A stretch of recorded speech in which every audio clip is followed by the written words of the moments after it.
Muy buen día a todos los televidentes de su canal católico Utzig Ajao, transmitiendo desde Almolonga. En quiché, Utzig Ajao es palabra del Señor, palabra de Dios. Nos encontramos de nuevo con ustedes para seguir este programa iniciado respecto a la teología. ¿Qué es la teología? Cada día vamos a dar una definición diferente para poder abarcar el sentido y el significado de este vocablo. La teología lo que intenta es una reflexión científica, algo es científico, algo hace ciencia a la ciencia, es la razón y el discurso. Eso es lo que hace una ciencia ser ciencia. Es decir, la aplicación de la razón y el discurso o el lenguaje usado para explicar algo que tiene que ser delimitado. Bien, lo que nosotros delimitamos o definimos es la revelación, el acontecimiento. Esto lo tomamos, pero no hacemos crítica respecto a la revelación, sino que la revelación la tomamos como una acción gratuita de Dios que se ha manifestado. Y de ahí viene la credibilidad. Por lo tanto, la teología es una reflexión respecto a la revelación y a su credibilidad, a la fe. Esta es la definición que vamos a dar el día de hoy, y vamos a hablar respecto a la fe. ¿Qué es la fe? ¿Por qué la fe?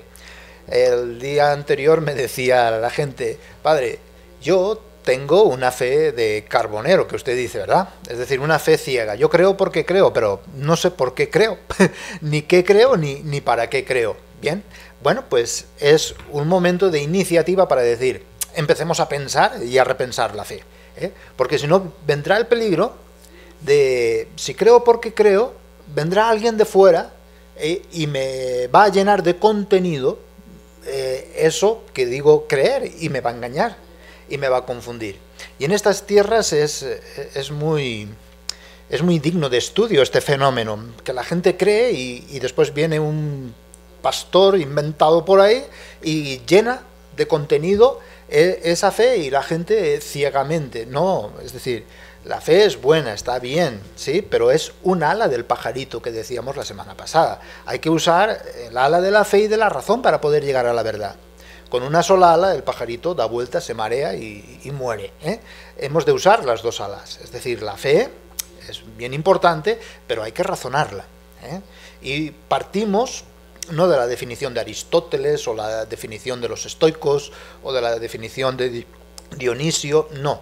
Partimos de la Escritura, partimos de la Biblia, lo que comentábamos. Primera Corintios, Primera de Pedro, capítulo 3, versículo 15. Den culto a Dios en sus corazones, preparados en dar respuesta al que pida razón de su fe. Por lo tanto, hemos de reflexionar. Damos culto a Dios en nuestro corazón cuando estamos preparados. ¿Y preparados para qué? Para dar razones de nuestra fe. Esto significa sentarse a la mesa y empezar a pensar. Alguno me comentaba, las preguntas que usted hizo, ¿por qué creo? Y no sabía qué poner, y yo no sé por qué creo. ¿Y qué es lo que creo? Bueno, pues tampoco. ¿Y para qué crees? Bueno, pues se trata de dar culto a Dios así. Es decir, la teología la comprendemos hoy, aquí, ahora, como Pedro. La teología es un medio para evangelizar. Por lo tanto, hemos de ver cuáles son los interrogantes de la gente hoy, aquí y ahora. Incluso de los mismos cristianos, de aquel que se ha hecho la pregunta ¿por qué creo? Y no sabe, qué interrogantes tiene, y después, pues prepararme para dar respuesta. Ahí está la clave de la teología. Vamos a ver entonces un teólogo. Un teólogo no puede ser tal si no escucha a Dios, si no escucha la palabra de Dios antes del estudio. Lo principal, el querigma, la oración, una vivencia comunitaria de fe, y entonces puede empezar a pensar esa fe. Pero si uno quiere pensar la fe sin querigma, sin oración y sin la vida fraterna propia de la fe cristiana, todo lo que va a pensar son ideas, que pueden ser muy bonitas, muy bien expresadas, pero falta lo fundamental. Por eso vamos a ir estudiando primero, porque teología y fe vienen muy unidas. Entonces vamos a ver qué es la fe, de qué se trata la fe, ¿cómo podemos hablar de la fe? Esto es el programa que vamos a hacer el día de hoy. Respecto a la revelación, hemos ido diciendo pues muchísimas cosas en el estudio hacia el acercamiento para poder leer la Escritura. Vamos a ver la fe. ¿Qué es lo primero en la fe? Es decir, ¿fe qué es? ¿Qué es la fe? ¿Y qué puedo entender de la fe? Porque sí, es fe, ya lo acabo de decir, ¿verdad? Es fe en la revelación. Es fe en la manifestación de Dios. Dios se me ha manifestado, yo he tenido una experiencia personal, la misma experiencia que ha tenido un pueblo en el pasado y que viene caminando y va hacia el futuro, y que yo estoy en un punto de o entro o no entro, y entonces la fe en sí misma, la fe no es una cuestión individual, esto es muy importante, sino que la fe es comunitaria. Es la entrada en un pueblo, ¿bien? La entrada en ese pueblo en el que Dios se manifiesta con hechos históricos concretos, que se manifestó desde el Éxodo, pasando por el Génesis, ¿verdad? En la plenitud de los tiempos con Cristo, Dios mismo venido en la carne, y que se va manifestando hoy, aquí y ahora a través de la historia.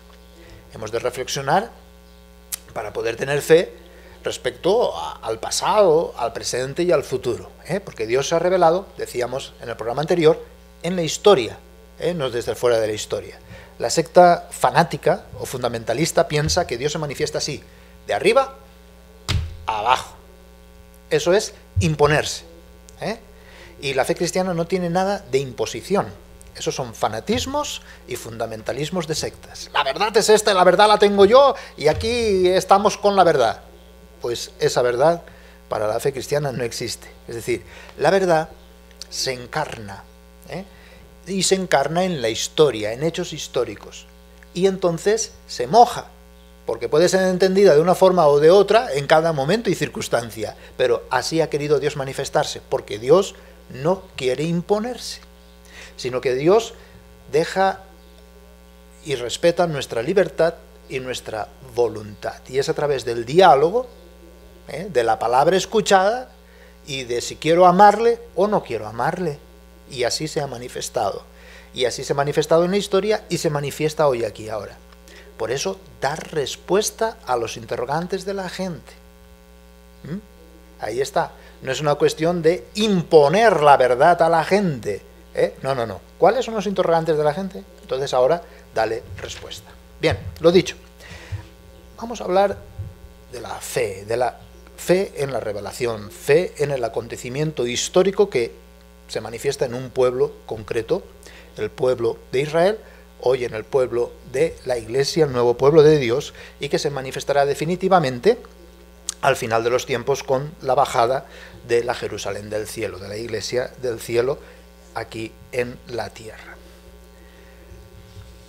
Los interrogantes eran: ¿por qué creo? ¿Qué creo? ¿Para qué creo? ¿Qué sé? ¿Y qué no sé? Porque la fe, ante todo, es una forma de conocer, una forma de dar respuesta. Y esto es bien importante, la fe como una forma de saber, una forma de conocer. Así tenemos que entrar.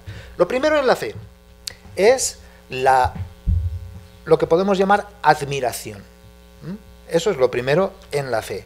Ante una manifestación de un Dios, amor, solo amor y nada más que amor, viene la admiración. Es decir, y ese Dios que es amor me perdona, me libera, me protege, me acompaña en mi vida y me acompaña hacia la felicidad plena, hacia la alegría completa, y no quiere que la muerte tenga la última palabra, sino que me quiere vivo con Él y me quiere para Él, en la resurrección, y que sea eterno. Esto me provoca una admiración impresionante. Vengo de Dios, fui creado por el amor de Dios, quiere que le responda con amor y por amor, porque Él es amor, quiere que construya mi vida responsablemente en el amor y desde el amor como Él me ha amado, porque Él ha vivido y convivido conmigo, con un amor gratuito, compasivo y hasta el sacrificio, un amor que es confiable porque murió, se entregó por mí, me amó y se entregó a sí mismo por mí, y me espera ese amor en el futuro, tanto en cuanto yo responda libre y voluntariamente, nunca con imposición, porque tú no puedes imponer a un hijo que ame. Si lo obligas a amar, disculpa, pero te obedece militarmente, pero amarte, eso es otra cosa distinta. Pues así es Dios. Le amas si quieres. Si no quieres, pues no, ¿verdad? Por eso respeta nuestra libertad de una forma dramática, y a veces nosotros no entendemos y decimos, ¿por qué Dios no se impone? ¿Por qué Dios no acaba con el mal que hacemos nosotros? ¿Y por qué? Porque respeta nuestra libertad, porque es un Dios amor y espera que amemos, espera nuestra respuesta libre y voluntaria. Por eso la fe empieza con la admiración. ¡Wow! Un Dios así grande, yo una criatura, y de repente que me pone su mano derecha sobre mi hombro, yo me doy la vuelta y veo que es Dios, que me mira, me elige, me perdona, me llama y me espera en la eternidad. Eso es lo más razonable. En mi vida, lo más razonable es creer en un Dios así. Pero creer que yo soy fruto de la casualidad y que lo que me espera es sufrimiento, sacrificio y la muerte va a tener la última palabra, para mí eso no es razonable. Para un ateo sí. Pues allá él, si quiere darse esas respuestas. Para mí no, por eso yo tengo fe, ¿verdad? Porque me admiro ante un Dios que se me manifiesta así, de esa forma, de esa manera. ¿Ven por qué creo? ¿Ven qué es lo que creo? ¿Y ven para qué creo? ¿Es más razonable tener fe o no tener fe? Para mí no es razonable no tener fe, por eso tengo fe. Y la fe va unida al amor. La fe va unida al amar. Si Dios es amor, no me puede imponer las cosas, no me puede obligar, ni tampoco yo voy a actuar de una forma farisaica, obediencia a las leyes, porque eso no es amor, ahí no hay diálogo, ¿verdad? Mi fe me llama a un diálogo personal de cada día con mi Dios, que es amor. Y ese es el Dios que se ha manifestado desde el principio hasta el final de los tiempos, y ese es el Dios y esa es la fe que me comunica la Iglesia, y esa es la predicación de la Iglesia, porque la fe viene por el oír, y yo esto lo he oído y lo he creído, ¿verdad? Y lo vivo y lo quiero compartir, y por eso quiero buscar razones para dar respuesta al que me las pida, ¿bien? Y por eso ahí viene la teología, muy importante. Vamos a ver estos aspectos. Primero, admiración. ¿Qué significa admirarse? Es conciencia de la gratuidad. Gratuidad de ser llamado a la comunión de vida con Dios. No es algo que yo he buscado. Yo busco a Dios y lo encuentro, ¿verdad? Esa es la religiosidad propia de la naturaleza humana, sino que es al revés. Es que Dios me ha buscado, me ha mirado, me ha llamado, me ha elegido para vivir en comunión con Él. Y sé que Dios no es el nombre de Dios propiamente Dios, sino que su nombre es amor, y es el amor. ¿Bien? Por lo tanto, me admiro de la gratuidad. Una conciencia de gratuidad. Gratuidad en todo. No porque yo, por mis obras, por mis méritos, consigo las cosas, sino que gratuitamente me ha salido al encuentro y me llama a la comunión con Él. Y quiere que dialogue con Él, que haga oración. Y entonces yo llego a la plenitud de la verdad cuando reconozco ese amor y me entrego confiadamente a ese amor. Bien, esa es mi fe. Y eso es, lo primero es, estoy admirado, o sea, con unos ojos mirando hacia, admirar, es decir, ¿y esto? ¿Verdad? Y uno se siente tan pequeño y alguien tan grande que venga y que le abrace, esto es inmenso. También es una conciencia de descubrirme a mí mismo. Si Dios me ama así, ¿quién soy yo? ¿Quién es el hombre para que Dios pues mire así a esta criatura suya? Yo, un gusano, y de repente que Dios me quiere su hijo, que Dios me quiere igual a él, una conciencia de descubrirme a mí. Entonces me da mi identidad y me descubro a mí como un sujeto. Soy un sujeto capaz de acoger el gran don gratuito de Dios. ¡Qué grande soy! ¿Por qué? Porque Dios me llama a vivir siendo semejante a Él, ahora hijo de Dios, pero quiere que sea semejante a Él por la eternidad. Por lo tanto, me descubro yo como alguien importante, no porque yo lo diga, sino porque Dios así me levanta y así me quiere, y me descubro como capaz de Dios. Es decir, si tú me quitas la admiración, si tú me quitas la fe, ¿yo qué quedo? Un interrogante sin respuesta. ¿Por qué mi vida? ¿Qué mi vida? ¿Para qué mi vida? Me quedo en el absurdo. Y ahí viene mi frustración, y ahí viene el fracaso, y por eso, pues muchos jóvenes, sobre todo, adultos, se echan a la droga, se suicidan, que si el alcoholismo, que si... ¿Por qué? Porque no dan sentido a su vida. ¿Bien? En cambio, la fe, pues me abre un horizonte completamente nuevo. Completamente nuevo, y orienta mi vida en el hoy, en el aquí y el ahora. Es la conciencia, estamos hablando de la admiración, es la conciencia de ser un misterio. Dios es un misterio y yo soy un misterio. En el sentido de que no me puedo entender yo sin Dios.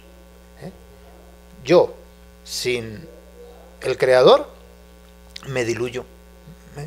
Soy como un poquito de sal que se echa en el agua y desaparece, ¿verdad?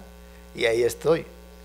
Pero en cambio, Dios fijándose en mí, yo me descubro como un misterio, es decir, como un recipiente, como algo capaz de, pero si no estoy lleno de eso que soy capaz, entonces no soy nada, ¿verdad?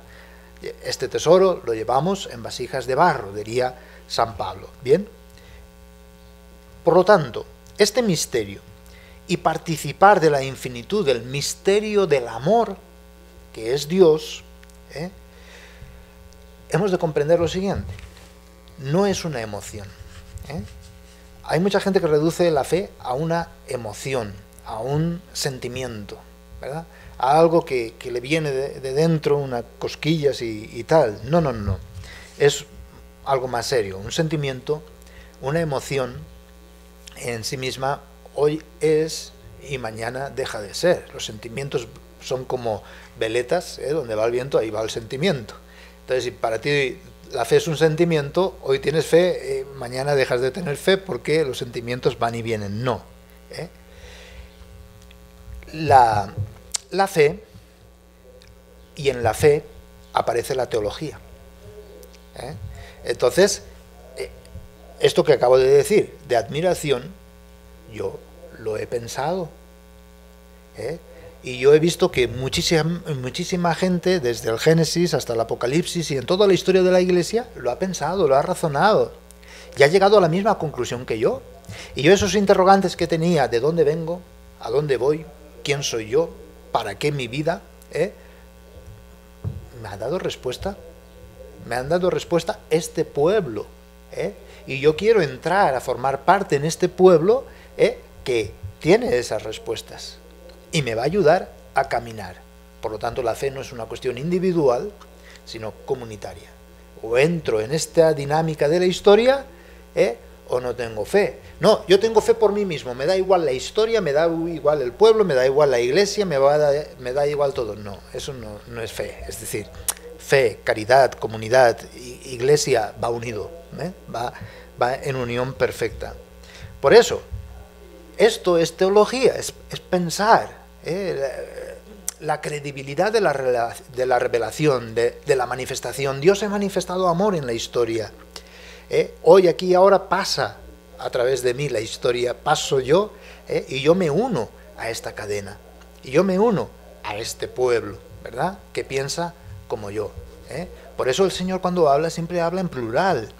Tengan entre ustedes un mismo pensar y un mismo sentir, ¿verdad? No dice que cada uno piense y sienta por su cuenta y se salvará por sí solo. No, no, no, no.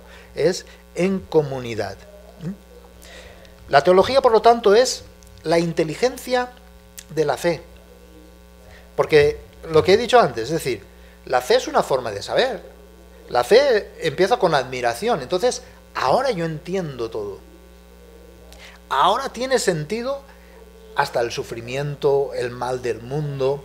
Tiene sentido, pues, que gente se emborrache, que gente se embriague, que haya terrorismo, que haya situaciones de guerras, que haya situaciones de enfermedades, de niños desnutridos. Desde la fe lo entiendo.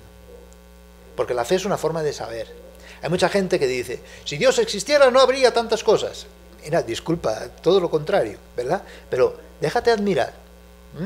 Y entonces entenderás, es inteligencia de la fe. Por lo tanto, ¿qué es la teología? Inteligencia de la fe, ¿verdad? La fe que conoce, la fe que sabe. Por lo tanto, es un acto, la fe, que precede al conocimiento. No es fruto del conocimiento. Bueno, primero es el conocimiento, el saber, la razón, y después viene la fe. Cuidado, no. La fe es un acto que viene fundamentalmente antes del conocimiento. Por eso hablamos de fe como admiración. Alguien me pone la mano sobre el hombro, me volteo y es Dios que está conmigo y que me habla y que me ama y que me quiere perdonar y que me quiere liberar y proteger y llevarme a la felicidad eterna, ¿verdad?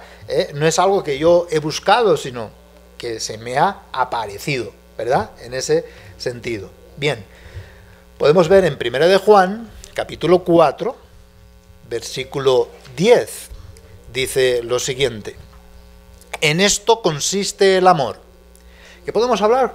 Amor y fe vienen unidos. El mismo San Juan dirá, este es el mandamiento que hemos recibido, que tengamos fe en Jesucristo y nos amemos los unos a los otros. Dice, este es el mandamiento, es uno, fe y amor. Esta es la novedad cristiana entre el fariseísmo y también en las sectas protestantes de por acá, separan fe y amor. Pero la novedad cristiana no son dos mandamientos, es uno solo. El fe y el amor vienen juntos. Dice, en esto consiste el amor, en esto consiste la fe, parafraseándolo. No en que nosotros hayamos amado a Dios, no en que nuestra fe haya llegado a Dios, no en que nosotros hayamos amado a Dios, sino que Él nos amó primero. ¿Listo? Entonces, Él me dio la fe en el mismo acto de amarme. Por lo tanto, es un acto que precede al conocimiento. La revelación no es verdad a demostrar. Voy a demostrar cómo Dios me ha amado. No, el amor no se puede demostrar. El amor se muestra, se manifiesta, pero no se demuestra. Esto está claro. Por eso hemos dicho que la teología parte del hecho de la revelación, sin poner en duda, sin criticar esto. ¿Bien? La revelación es una verdad que después se comprende intelectualmente para hacer comunicable a los demás. El Señor en su manifestación, ¿verdad? Primero se va haciendo comprender y después, ahora comuníquenme. Estén conmigo primero, miren cómo les amo, ahora ámense entre ustedes como yo les he amado y prediquen este evangelio a todas las gentes. Podemos ver, por ejemplo, en Primera de Corintios, la primera carta de Corintios, el capítulo 2, versículo 11, dice lo siguiente. Capítulo 2, versículo 11. En efecto, ¿qué hombre conoce lo íntimo del hombre sino el espíritu del hombre que está en él? Del mismo modo, nadie conoce lo íntimo de Dios sino el espíritu de Dios. Bien, podemos estudiar o reflexionar si podemos estudiar, es por el hecho que Dios me ha hablado y se ha comunicado. Es decir, lo íntimo de Dios se me ha dado a conocer. Yo no llego a lo íntimo de Dios por mí mismo, sino que Él se me ha manifestado, Él se me ha comunicado. Bien, es un saber que proviene de la fe, la fe que conoce, y la fe, a su vez, proviene del amor, bien, no del razonamiento. Y distinguiendo, no es una emoción, no son sentimientos, pero tampoco es fruto de razonamientos, ¿verdad? Es algo que se me da gratuitamente. También lo podemos ver en el capítulo 2, versículo del 3 al 5 de Primera de Corintios. Dice: y me presenté ante ustedes débil, tímido, tembloroso, y mi palabra y mi predicación no tuvieron nada de los persuasivos discursos de la sabiduría, sino que fueron una demostración del Espíritu y del poder, para que vuestra fe se fundase no en sabiduría de hombres, sino en el poder de Dios. Este es el sentido, ¿verdad? No es que yo les llevo a la fe por la sabiduría humana, sino que es un don de Dios, es un regalo de Dios. Bien, también en el versículo 9 dice lo siguiente: como dice la Escritura, anunciamos lo que ni el ojo vio, ni el oído oyó, ni al corazón del hombre llegó, lo que Dios preparó para los que le aman. Por lo tanto, es un entendimiento. La fe nos lleva a conocer algo completamente distinto, diferente. Ahí está citando Pablo el capítulo 64 de Isaías, el versículo 3. Por lo tanto, entender esto. La fe, admiración, una conciencia de gratuidad, un descubrirme a mí mismo como un sujeto capaz de Dios, y conciencia de que soy un misterio, que Dios es un misterio, y que la teología no es la fe no es una emoción, no es un sentimiento, ni es fruto de un razonamiento, ¿verdad? Sino que es un don de Dios, es un regalo de Dios. Yo hablaba con un profesor que era filósofo y era pues uno de los grandes líderes del Partido Socialista Obrero Español en aquel tiempo, Gómez Llorente, que ya murió hace 2 años, pero era muy amigo mío. Y entonces fuimos a tomar un café en una cafetería, y entonces él me decía, yo no era misionero, ni era sacerdote, ni nada todavía, ¿verdad? Y entonces me decía: Pepe, yo te admiro. Y yo le digo: ¿y cómo es eso? ¿Por qué? Porque tú tienes fe, pero yo no la tengo. Yo ahí entendí, claro, es que la fe es un don, la fe es un regalo, no es algo, él muy filósofo, con razonamientos extraordinarios y lo que fuera, pero por la razón no se llega a la fe, por la sabiduría humana no se viene a la fe. Es un don de Dios, pero lo podía haber pedido, pídelo y lo recibirás. Pero si tú eres orgulloso y dices, no, yo tengo que llegar a ella por mi razonamiento, no vas a llegar, ¿verdad? No vas a llegar.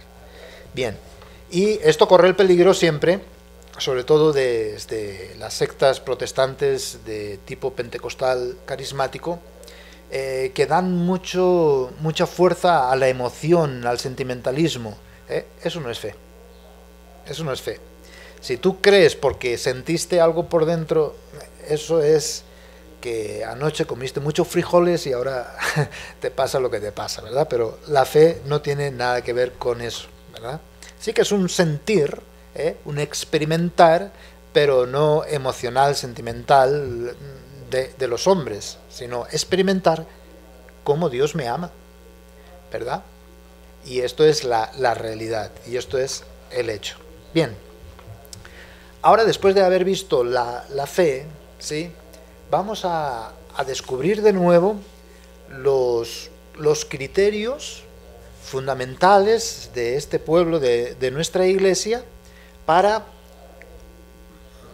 conocer con la fe, ¿verdad? Entonces, ¿cuáles son los presupuestos? Como decíamos en el programa anterior, ¿solo la Biblia o hay más? Bien. Entonces, recordemos estas fuentes de autoridad para nosotros los cristianos, para entender que la teología tiene que estar basada en estos fundamentos, ¿verdad? Hay que pensar, ¿sí?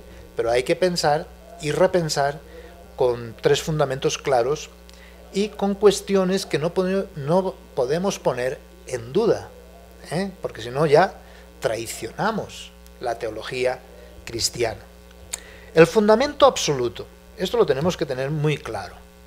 Fundamento significa el cimiento donde nos podemos asentar, pero absoluto, es decir, el primero y el más importante, que sin él ya lo otro se cae por su propio peso. El fundamento absoluto es el acontecimiento de la revelación. Los hechos con los que Dios se ha hecho presente a través de la historia. Esto es el fundamento absoluto. Y no lo podemos olvidar.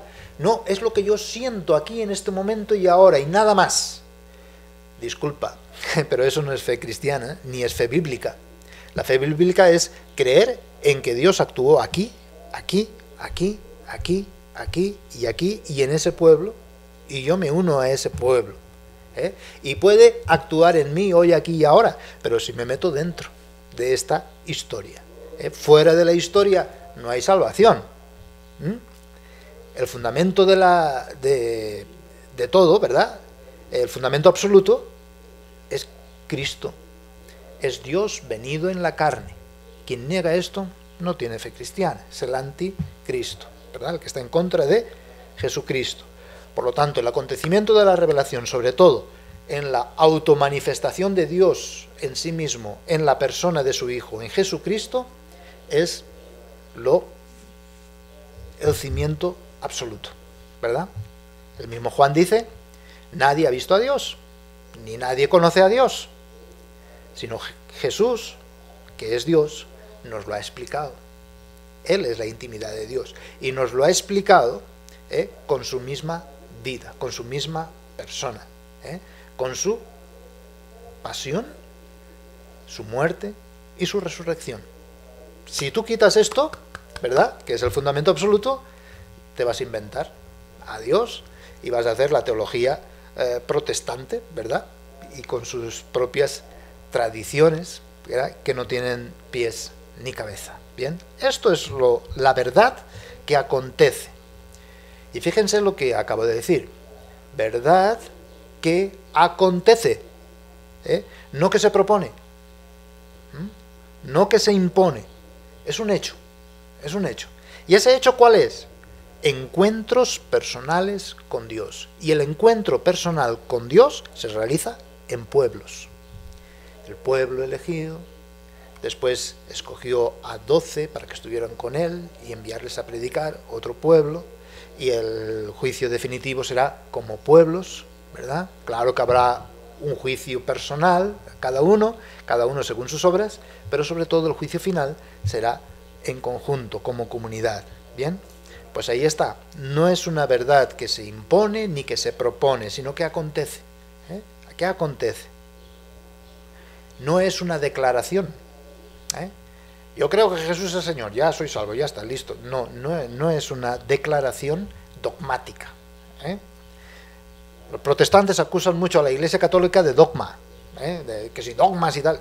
Ellos son los primeros en usar el dogma. Acepta que Jesús es Señor y serás salvo. Eso es un dogma. Eso es una declaración dogmática. Eso no es un encuentro personal.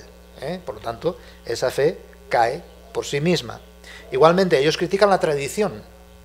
No, la tradición no. Y, bueno, por poner un ejemplo, que puedo poner muchos, que les vale como apologética, ¿verdad? Se sabe que el nombre de Dios en el Antiguo Testamento, entre muchos, es Yahvé. Y que, pues, ahora, con los distintos estudios diferentes, porque había como duda al respecto, ahora se ha visto claro que es Yahvé, ¿verdad? Hashem, y yo soy el que soy, Hashem. De hecho, aleluya, viene de ahí, aleluya, es decir, viva, es alelu, y ya, que viene de Yahvé, si no sería aleluje, Jehová, alelu Jehová, pues no, es aleluya. Y después, a través de los estudios, se ha visto que la palabra Jehová, eso es incorrecto. ¿Por qué digo esto? Los protestantes, desde siempre, para distinguirse de los católicos, crearon una tradición, la de llamar a Dios del Antiguo Testamento Jehová. Bien. Ahora ellos mismos, por los estudios, se han dado cuenta que es erróneo. Pero fíjense el argumento que dan para seguir llamándole Jehová. Nuestra tradición así lo ha llamado desde el principio y nosotros somos fieles a la tradición. ¿Listo? ¿Traición? ¿Por qué? Si dice que se basan en la Biblia, ahora resulta que se basan en la tradición y en algo tan importante como es llamar a Dios por su nombre, resulta que lo cambian. Dice, ¿ves? Entonces, nadie puede estar libre de tradición. Es decir, la sola Biblia, la sola fe y la sola escritura, eso es una farsa que ni los mismos protestantes se la creen. Bien, fundamento absoluto, el acontecimiento de la revelación manifestado en Jesucristo como definitivo. Una verdad que acontece.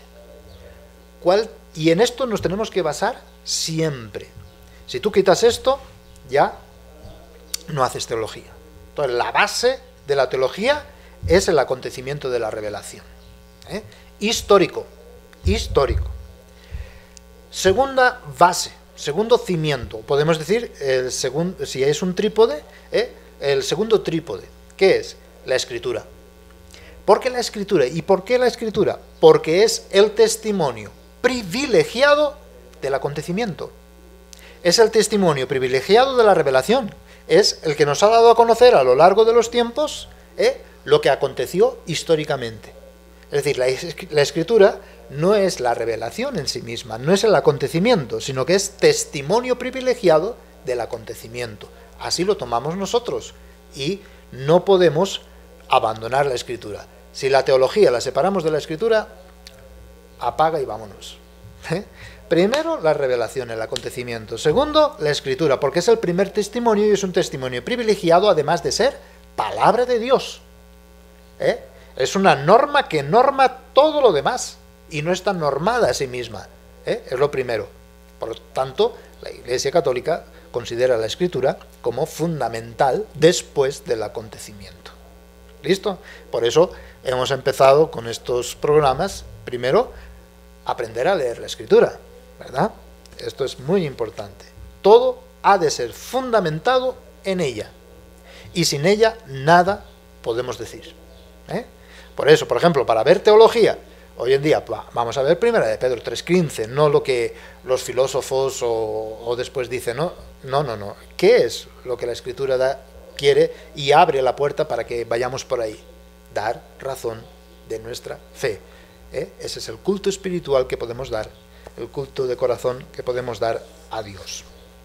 Y tercero viene la teología, ¿verdad? O la tradición, podríamos decir, ¿sí? La tradición. ¿Y la tradición qué es? Pues en cada momento histórico, cómo se ha expresado y dado a conocer el acontecimiento y cómo se ha interpretado la Escritura. Pero en la historia, según las situaciones, circunstancias e interrogantes de la gente en cada cultura, en cada época. Por lo tanto, no podemos hacer teología sin el acontecimiento, sin la escritura y sin la tradición, ¿verdad? Que es el siguiente trípode. Y esa tradición lleva teología también, y que hay que estudiar, ¿verdad? ¿Por qué? Porque son los esfuerzos de expresar la realidad de la revelación en circunstancias distintas a las que escribe la Escritura. Porque la fe es histórica, está dentro de la historia. Y aquí se acabó, ya la historia se acabó y ya a partir de ahí ya no hay nada más. No, la historia continúa. Vayan y hagan discípulos a todas las gentes, ¿verdad? Es decir, hay una continuidad. Si leen el libro de los Hechos de los Apóstoles, ven que no termina. Como que acaba, podríamos decir, con puntos suspensivos. ¿Por qué? Porque sigue la historia. Todavía no ha terminado. Igual que si leen el Apocalipsis, ¿verdad? Esperamos la vida del mundo futuro. En esa misma tradición, pues hay dogmas. El dogma no es válido para siempre y en todo momento y circunstancia, no. El dogma es un intento de evangelización para no salirnos del acontecimiento ni de la escritura. Eso es lo que significa el dogma. Pero el dogma tiene que ser repensado también hoy en día, porque las circunstancias son distintas y el lenguaje es distinto. Porque si yo les empiezo a hablar de la perijoresis, de la hipóstasis, de la... pues ustedes van a decir, ¿y este en qué idioma nos está hablando? Usía, usius, homoousius, ¿verdad? Eso valió en un tiempo y en unas circunstancias muy concretas en una cultura griega para expresar la fe. Hoy en día hay que expresarla de otra forma. Ahora, esto que se dijo en esa circunstancia histórica es la verdad y es dogmático. Eso no hay duda, ¿eh? Pero hoy lo tenemos que expresar. Lo mismo, pero con el lenguaje de hoy, porque el lenguaje cambia, ¿verdad? Por eso la Iglesia estima, en cierto modo, las lenguas muertas.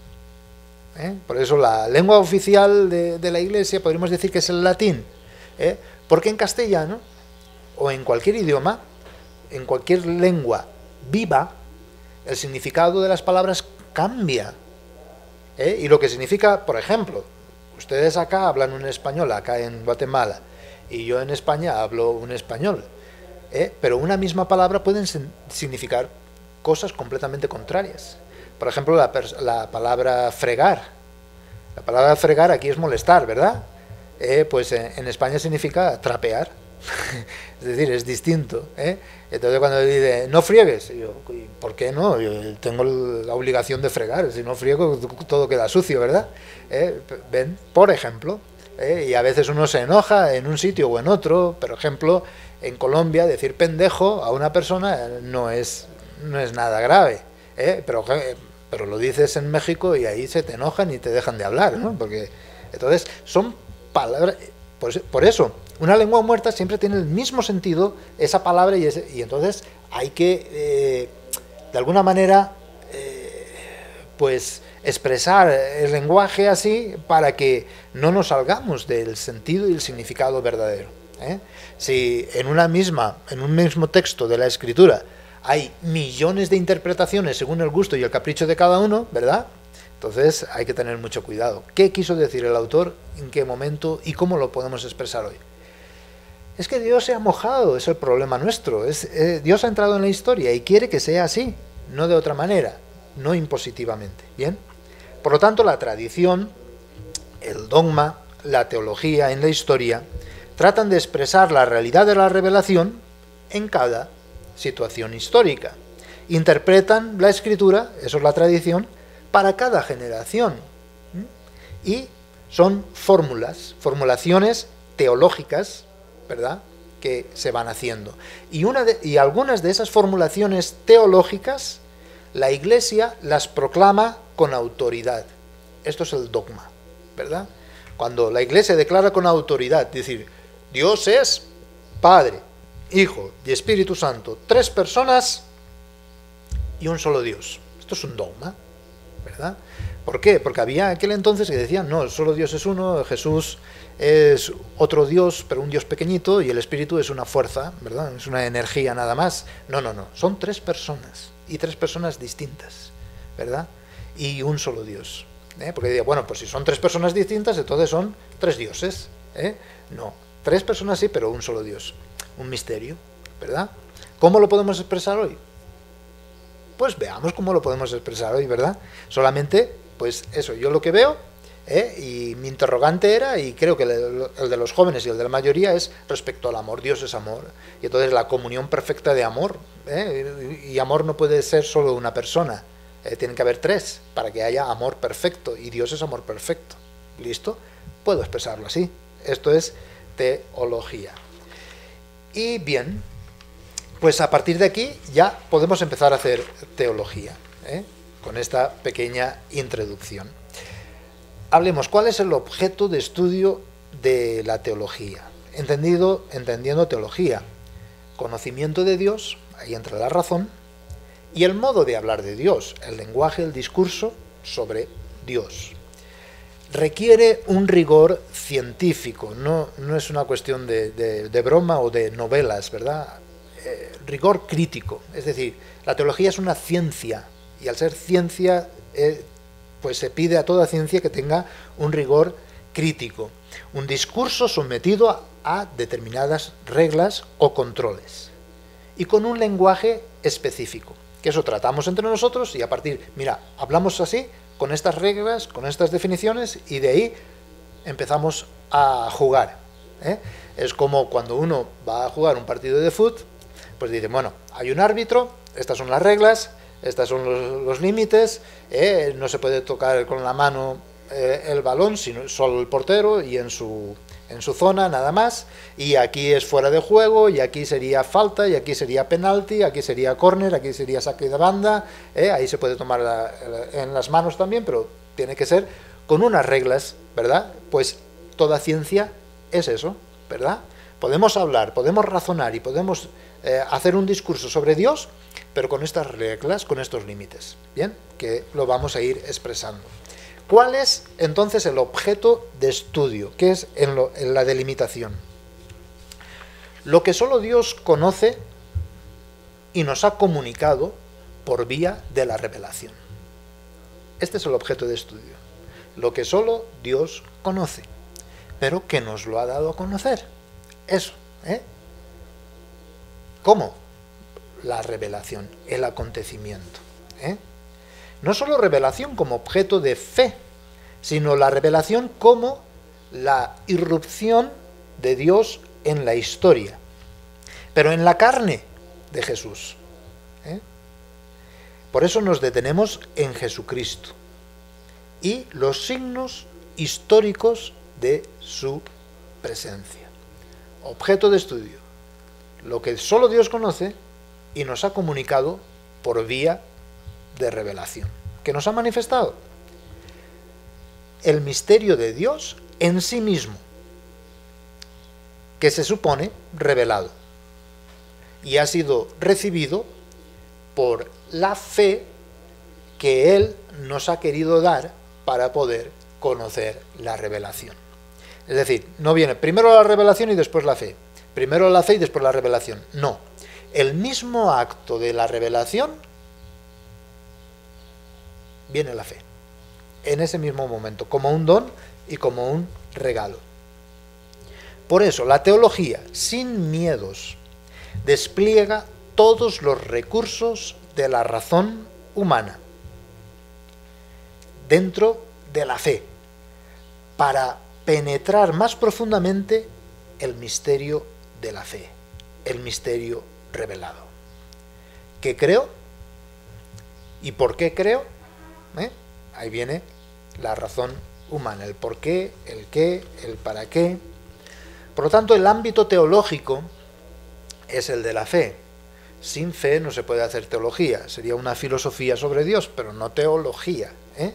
Es decir, la teología, antes de estudiar a Dios o decir Dios, he de hablar con Dios, he de escuchar a Dios, ¿eh? Y si uno no escucha a Dios, la teología que hará será una filosofía y lo más seguro es que se desvíe, ¿eh? La razón humana que busca armonía, cohesión de las verdades reveladas. Eso es la teología. ¿Bien? Por lo tanto, vemos la revelación, por una parte, y la fe, que no es por otra parte, sino que viene en el mismo momento. La revelación, Dios revela, Dios manifiesta, ¿eh? Sobre todo en su punto culminante, la encarnación. Dios viene en la carne, es Dios mismo venido en la carne. Y la comunidad, que es la prolongación de la revelación de Dios, ¿eh? No, se reveló y ahora los demás simplemente son como repetidores. No, son prolongación, ¿eh? A quien ustedes escuche, a mí me escucha. A quien ustedes recibe, a mí me recibe. Ah, pues hay una continuidad, hay una prolongación. ¿Bien? La revelación es un don que Dios hace de sí mismo. No porque yo se lo pedí, no porque yo me lo merecí, sino que gratis Dios lo ha querido y Dios se ha revelado. Dios se ha comunicado y se ha comunicado invitándome a comulgar con Él, pero en diálogo personal, en diálogo amoroso, porque se me ha comunicado como un don de amor mutuo. Mira, yo te amo. ¿Me amas? Esa es la revelación. Así ha querido manifestarse. ¿Me amas? No, ¿sabes mucho? ¿Obras mucho? No, no. Yo te amo primero. ¿Me amas? Esa es la clave de la revelación. La fe.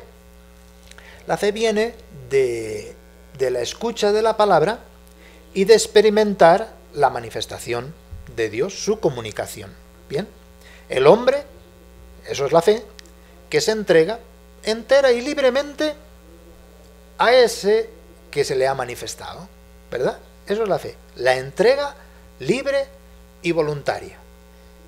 Fe es reconocer el amor de Dios que me creó, que me mantiene y que me espera en la eternidad. Y yo me entrego a ese amor. Es el asentimiento libre al amor de Dios, un acto personal y que conlleva primero el don de Dios, y la fe es la respuesta a ese don de Dios como don del hombre a Dios. Bien, es la forma de conocer el creyente. Por lo tanto, la fe es un acto de amor. Uno no puede tener fe sin ser amado primero por Dios. De ahí viene la fe, pues. Entonces, cuando yo me entrego al ser que me ha amado, eso es la fe. La fe no es solamente sentirme amado. No, la fe empieza cuando yo amo con el mismo amor con el que soy amado. Eso es la fe. Primero, conocer el contenido del creer. Y, a ver, de una forma armónica y coherente, cohesionada, todas esas verdades de fe. Pero partiendo de esto, que es lo fundamental. ¿Cuáles son las motivaciones de creer? ¿Por qué creo? Segundo, esto es para no ser engañados, que yo pues constantemente reitero, porque la fe no es un sacrificio de la razón. No es decir, bueno, razón fuera, yo no pienso, ni quiero ciencia ni nada, ¿y por qué? Porque ahora viene la fe. Y la fe solamente viene cuando digo la razón, cállate, y cuando digo la ciencia, cállate. No, eso es protestante, eso no es fe cristiana, eso está en contra de la misma escritura. No es lo que se llamaba en latín sacrificium intellectus. Si tú sacrificas tu entendimiento y tu razón y la maldices, entonces te vendrá la fe. No, no, no, eso es inhumano, eso es irracional. La fe nunca es alejarse uno de sí mismo. Yo me niego a mí mismo, en el mal sentido de la palabra negarse, me renuncio a mí mismo porque ahora ya es la fe. Y ahora ya vivo en las nubes. No, tú vives en la pura ignorancia. Eso no es la fe cristiana. Porque la fe promueve el conocimiento del verdadero sentido de la vida. La fe es responsabilidad. Y la responsabilidad solamente hay si es humana, si es libre, si es voluntaria. No, tengo que dejar de ser humano para llegar a Dios. Nada que ver. ¿Bien? Muy bien, pues entonces yo creo que hasta acá el día de hoy, porque hay mucho para meditar, mucho para reflexionar. Ahora vamos viendo lo que significa la teología. Estudio de la revelación y la fe, no como dos cosas distintas, sino vamos entendiendo qué es la fe, qué es la revelación, y vamos viendo cómo se trata de un diálogo amoroso, de una comunión con Dios. Muchísimas gracias entonces por su atención, así como la semana pasada les dije, pregúntense el por qué, el qué y el para qué creo, pues ahora pues vayan fundamentando su fe. Yo sé que la tienen, no la saben expresar, pero para eso sirven estos programas, para fundamentarnos en lo que es. Entonces no vamos a hacer teología sin acontecimiento de la revelación, sin escritura y sin tradición. Bien, estos son los tres pilares, los tres fundamentos donde podemos entonces reflexionar hoy, aquí y ahora. Muchísimas gracias por su atención y nos seguimos viendo en Utzig Ajao.